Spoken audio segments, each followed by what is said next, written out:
Pacientai skundžiasi, kad jiems skauda galvą, atsiranda įvairūs subjektyvūs nusiskundimai, kad su akim kažkas negerai, ištisi galvos skausmai, yra netgi nemiga, pastovus dirglumas.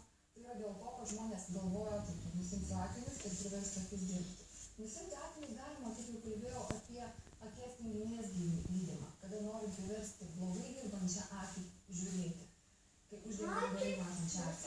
Ir jeigu abi akys nepilnai iškoreguotas ir laužiamoji galia netiksli, kaip jau galima priversti dirbti.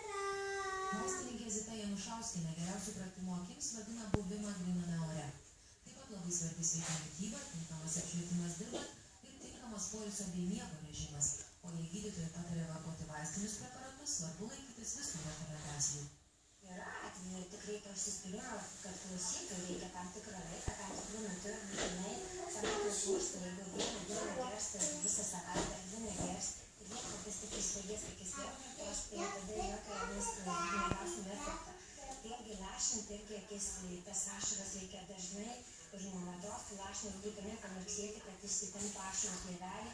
Ir vėlgi, jeigu lašinas 3